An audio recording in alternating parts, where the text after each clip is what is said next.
আসসালামু আলাইকুম রহমতুল্লাহি ওবরকাতুহু। সম্মানিত দর্শক, নিয়তির এমনই খেলা, একই ঘটনা বারবার শুধু ব্যক্তিগত জীবনে, জাতীয় জীবনে ফিরে আসে। ইতিহাস আমাদেরকে বারবার একই শিক্ষা দেয়, কিন্তু দুর্ভাগ্য যে আমরা ইতিহাস থেকে কখনোই শিক্ষা নেই না।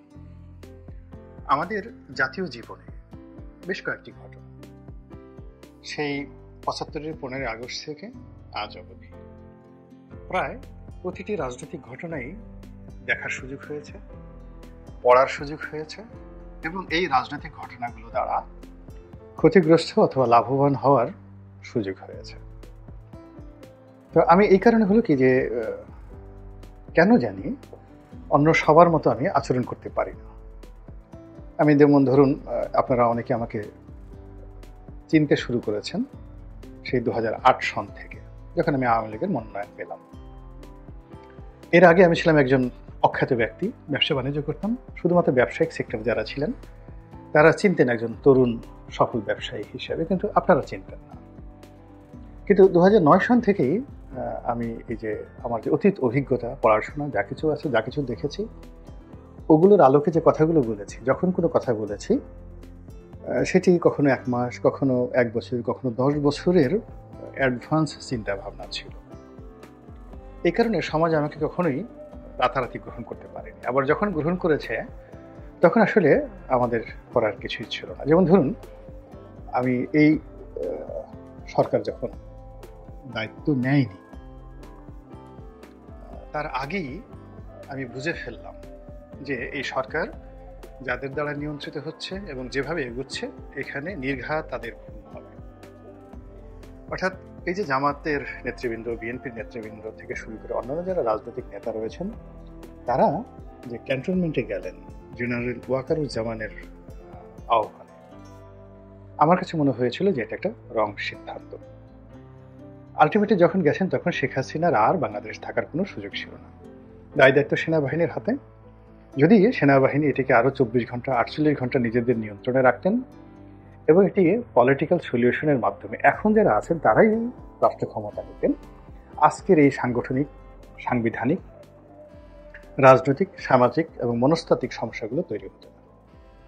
তো এই কর্মকাণ্ডগুলো যারা করেছেন তাদেরকে সরাসরি আঘাত না করে আমি সেই আগস্ট মাসের ৭ তারিখে একটা স্ট্যাটাস দিয়েছিলাম, এবং এটা নিয়ে অনেকে বিক্ষুব্ধ হয়েছেন।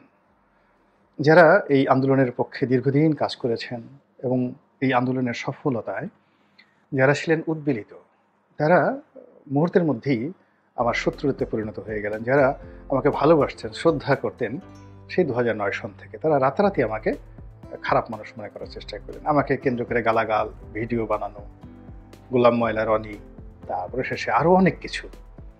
কিন্তু দেখুন যে আমি সেই আগস্ট মাসের ১৫ তারিখ থেকে যে কথাগুলো বলছি, এখনকার বাস্তবতায় ঠিক সেই কথাগুলো ঘটে যাচ্ছে।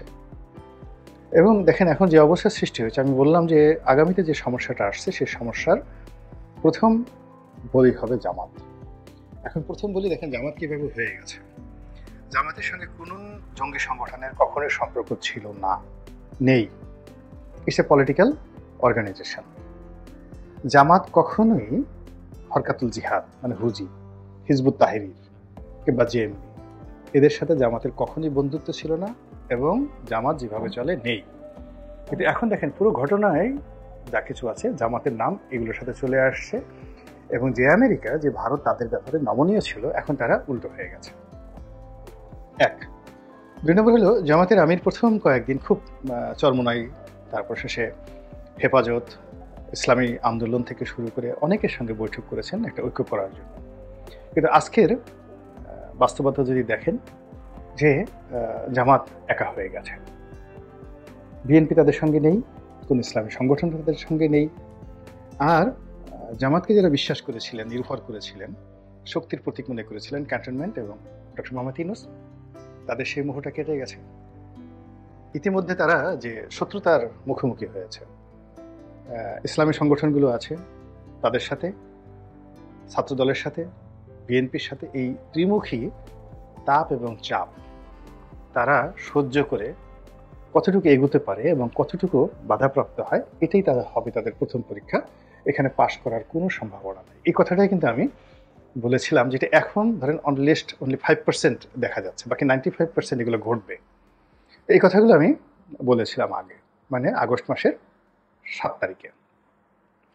এরপরে বলেছিলাম যে পরবর্তী টার্গেট বিএনপি, জামাতের পরে টার্গেট বিএনপি, বিএনপি বিপদে পড়বে। দেখুন, এখন বিএনপির যারা নেতৃবৃন্দ রয়েছেন তারা একই কথা বলছে এবং তারা কোনো অবস্থাতেই সরকারকে এখন আর সময় দিতে চাচ্ছে না, বিশ্বাস করতে পারছে না, এবং সরকারের কর্মকাণ্ডে তারা সন্দিহান হয়ে পড়ছে। এটা হলো আমার দ্বিতীয় প্রেডিকশন, যেটি আমি আগস্ট মাসের 15 তারিখের পর থেকে বলা শুরু করেছি। এরপরে সেটি হলো যে এখন এই সরকারের ব্যর্থতা এবং রাজনৈতিক দলের যে অনৈক্য, যেটি ঐক্য হতে পারত, এভাবে 3 জোটের একটা রূপরেখা হয়েছিল, এরশাদকে বাদ দিয়ে, জাতীয় পার্টিকে বাদ দিয়ে, তদ্রুপ আওয়ামী লীগকে বাদ দিয়ে সকল রাজনৈতিক দলের একটা যাকে বলা হয় রূপরেখা হতে পারত। এবং সেই রূপরেখা হলে যদি ডিসেম্বর মাসে নির্বাচন হতো, ইউনূস সরকারের জন্য কিছুই হতো না, কোনো সমস্যা হতো না। কিন্তু সেটা তারা না করে যখন নিজেদের মতো করে তারা এগিয়েছে বা অন্যের যে পরিকল্পনা অনুযায়ী অন্যের ফাঁদে পা দিয়েছে, অমনই পুরো পরিস্থিতি তাদের প্রতিকূলে চলে গেছে। তখন আমি বলেছিলাম যে এই পরিবেশ এবং পরিস্থিতি আওয়ামী লীগের জন্য রাজনীতি করার একটা সুযোগ করে দেবে, এবং ঘটনা তাই ঘটছে। এখন দেখুন, এখন শাহাবুদ্দিন চুপ্পু সাহেবের পক্ষে মানুষ কথা বলবে। জাতীয় পার্টির অফিস কেন পোড়ানো হলো, এটা আওয়ামী লীগের কট্টর যারা বিরোধী এবং ডক্টর মোহাম্মদ ইউনূসের যারা অন্ধ ভক্ত, তারাও বলতে পরিস্থিতির কারণে বাধ্য হচ্ছেন যে আওয়ামী লীগের বিএনপির যাকে বলা হয় জাতীয় পার্টির অফিস পোড়ানোটি কোনো অবস্থাতে সম্ভব। এবং এখন সবাই রাজনৈতিক দল নিষিদ্ধ করা, ছাত্রলীগ নিষিদ্ধ করা, এই বিষয়গুলো নিয়ে কেউ আর এগোতে পারছে না। তো দেখেন কিভাবে যারা এই পলিটিক্সের অ্যানালাইজ করেন তারা বুঝতে পারবেন যে এই পরিস্থিতিগুলো কিভাবে ঘটছে। গতকাল যে ঘটনাগুলো ঘটেছে, এটা আজকে আপনি ঘটাতে পারবেন না, কিংবা 1 সপ্তাহ আগে যেটা সম্ভব ছিল সেটা আপনি 1 সপ্তাহ পরে করতে পারবেন। এখন এমন একটা অবস্থায় এসে বিএনপি, জামাত, আওয়ামী লীগ, ডক্টর মোহাম্মদ ইউনূসের সঙ্গে যারা রয়েছেন তারা, এবং পর্দার আড়ালে যারা এটা নিয়ে খেলেছেন, সেটা আমেরিকা হোক, হোক বা চায়না হোক, সবাই এরকম একটা পরিস্থিতির মধ্যে পড়ে গেছেন যে কেউ কাউকে এই মুহূর্তে সাহায্য করতে পারছেন না। একটার সঙ্গে আর একটা ডিসকানেক্ট হয়ে গিয়েছে। পুলিশের সঙ্গে মিলিটারির সঙ্গে জুডিশিয়ারির সঙ্গে সিভিল সার্ভিসের সঙ্গে পলিটিশিয়ানদের, সব মিলিয়ে যাকে বলা হয় সব জায়গাতে একটা পাওয়ার হাউস আছে। কিন্তু এই পাওয়ার হাউসগুলো আপনি যদি জেনারেটরের সাথে তুলনা করেন, এটা প্রতিক্রিয়া হচ্ছে, ক্রস কানেকশন হচ্ছে, কিংবা এটি যাকে বলা হয় উল্টো ফল দিচ্ছে, এখান থেকে বিদ্যুৎ উৎপন্ন হচ্ছে না। ফলে ব্যাংকিং যে সমস্যাগুলো ছিল, আমরা প্রথম 15 দিন খুব হ্যাপি হয়েছিলাম যে ব্যাংক ব্যবস্থাতে একটা শৃঙ্খলা ফিরে আসবে, যেহেতু সবাই এখানে অর্থনীতিবিদ। এখন দেখা গেল যে প্রায় সবাই ধৈর্য হারিয়ে ফেলেছেন। বাংলাদেশ ব্যাংকের গভর্নর বলেন, অর্থ উপদেষ্টা বলেন, এরা কিন্তু এখন আর কেউ মিডিয়ার সামনে আসছেন না, কিংবা ডিফ্যাক্টো অর্থমন্ত্রী দেবপ্রিয় ভট্টাচার্য বলেন, কেউ কিন্তু সামনে আসছে। তারপর যেভাবে সংস্কার নিয়ে কথা হচ্ছে এবং সংস্কারের পক্ষে যেভাবে জনমত ছিল, এখন ডিমের মূল্য বৃদ্ধির কাছে, শাকের মূল্য বৃদ্ধির কাছে সমস্ত সংস্কার শেষ হয়ে গেছে। লোকজন বলছে ওই আগের সেই কবিতার মতো, ভাত দে হারামজাদা নইলে মানচিত্র খাবো। এখন এইরকম কথাবার্তা হচ্ছে, সবাই মুখ ফুটে যার যার মতো কথাগুলো বলে যাচ্ছে, যেটা 1 সপ্তাহ আগেও কিন্তু আমরা কল্পনা করতে পারছিলাম না। তো এরই মধ্যে যে আশ্চর্য যেটি ঘটনা, সেটি হলো আওয়ামী লীগের যুগ্ম সাধারণ সম্পাদক ডক্টর হাসান মাহমুদ, যিনি কিনা সদ্য সাবেক পররাষ্ট্রমন্ত্রী ছিলেন, তিনি একটা সাক্ষাৎকার দিয়েছেন একটা টেলিভিশনের সঙ্গে। এখন প্রথমত এই টেলিভিশনের সঙ্গে এই সাক্ষাৎকারটি যে প্রচারিত হলো, it's a bad signal means যে আওয়ামী লীগকে একটা ওয়াক ওভার দেওয়া হলো, এবং এই ওয়াক ওভার একটা নির্দিষ্ট জায়গা থেকে যদি যাকে বলা হয় গ্রিন সিগন্যাল দেওয়া না হতো, এই সাক্ষাৎকারটি এইভাবে ভাইরাল হতো না। This is a bad signal for the present regime.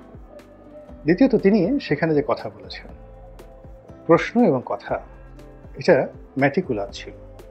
মানে যে প্রশ্ন করা হবে তিনিও প্রশ্নকর্তা হিসেবে প্রস্তুতি নিয়েছেন, এবং যিনি উত্তর দেবেন তিনিও প্রশ্নগুলো আগে থেকে জানতেন এবং ধীর স্থিরভাবে উত্তর দিয়েছেন। চমৎকারভাবে ডক্টর হাসান মাহমুদ উত্তর দিয়েছেন, এবং ওনার গত 15 বছরের যে রাজনীতি এবং সেখানকার যে ভাষা, সেই ভাষাগুলো ছিল বিরক্তিকর, যথেষ্ট আক্রমণাত্মক, এবং বিএনপির সঙ্গে আওয়ামী লীগের যে দ্বন্দ্ব সংঘাত তৈরি হয়েছে যে কজন মানুষের কারণে, তাদের মধ্যে এই ডক্টর হাসান মাহমুদ, তারপর ওই যে খাদ্যমন্ত্রী ছিল কামরুল সাহেব, এদের এই উল্টাপাল্টা কথাবার্তার কারণে কিন্তু সমস্যাগুলো বেশি হয়েছে। তো সেই হাসান মাহমুদ সাহেব এখন বিএনপির সঙ্গে ঐক্য করতে চান।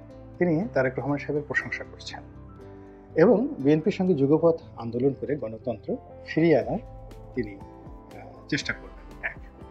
2 নম্বর হলো যে তিনি সদম্ভে নয়, অবনত মস্তকে এবং প্রসারিত চিত্তে, উন্মুক্ত চিত্তে তিনি স্বীকার করছে যে তার সরকারের অনেকগুলো ভুল ছিল, ভ্রান্তি ছিল, এবং কিছু কিছু তিনি জানতেন এবং ওই সময় তিনি বিরোধিতা করেছেন, আর কিছু কিছু তিনি জানা সত্ত্বেও বিরোধিতা করতে পারেননি, আর কিছু কিছু জিনিস ঘটে গেছে তিনি বুঝতে পারেননি। তো এই বিষয়গুলো যে স্বৈরশাসক্তি, এটি রাজনীতির জন্য একটা, যাকে বলা হয় it's a art of politics, যেটি আওয়ামী লীগ করছে। আবার একইভাবে ধরুন এই সময়টিতে বিএনপির যারা নেতাকর্মী রয়েছেন, শীর্ষ যারা নেতৃবৃন্দ রয়েছেন, তারা যে বক্তব্য দিচ্ছেন, স্বয়ং তারেক রহমান সাহেব থেকে শুরু করে মির্জা ফখরুল, মির্জা আব্বাস, গয়েশ্বর বাবু, প্রায় সকলেই যে ম্যাচুরিটি নিয়ে কথা বলছেন এবং যেভাবে আওয়ামী লীগের জন্য একটা ওয়াকওয়ে তৈরি করার তারা চেষ্টা করছেন, এটি বর্তমান যারা আছে তাদের জন্য একটা অশনির সংকেত। এর কারণ হলো যে আগের জমানাতে মানে 11 সময়টিতে যারা পিছন থেকে খেলেছিল, তারা যে যে কারণে ব্যর্থ হয়েছিল, সেই ব্যর্থতার জায়গাগুলো যেন না ঘটে, এজন্য এই সময়টিতে যেন বর্তমান রেজিম তারা একটা নতুন 111 এবং একটা নতুন 211, নতুন 111 যেটাকে আমরা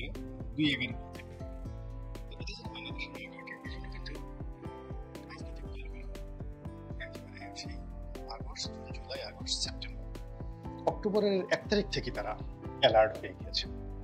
এমনকি পরিবেশের কারণে জামাতও কিন্তু এখন প্রকাশ্যে আওয়ামী লীগ নিয়ে, তারপর বিএনপির বিরুদ্ধে বা নির্বাচন নিয়ে সরকারের যে বা সংস্কার নিয়ে সরকারের যে মতাদর্শ, এটা নিয়ে কিন্তু তারা কথাবার্তা বলতে পারছেন না।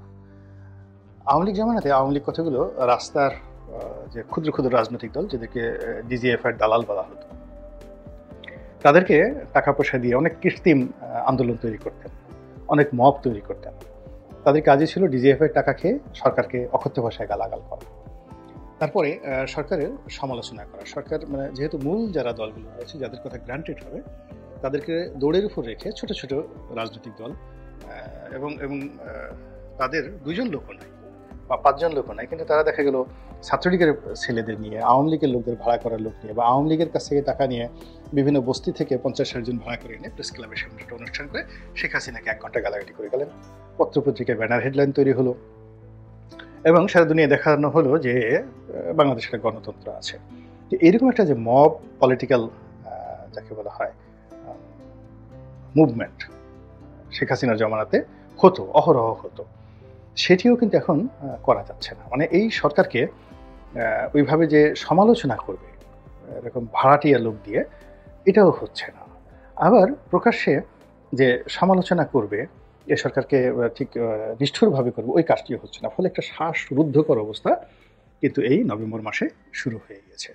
তো এই শ্বাসরুদ্ধকর অবস্থা যখন বিস্ফোরিত হবে, পক্ষে হওয়ার কোনো সম্ভাবনা নাই, তখন একসঙ্গে এটা এত বড় বোঝা হয়ে ইউনূস সরকারের জন্য দেখা দেবে, যেটি সামাল দেওয়ার মতো পলিটিক্যাল মেশিনারি, আমলাতান্ত্রিক মেশিনারি, পুলিশ থেকে শুরু করে আইনশৃঙ্খলা রক্ষাকারী বাহিনীর যে স্ট্রিম রোলার, এটা বর্তমান সরকারের নেই।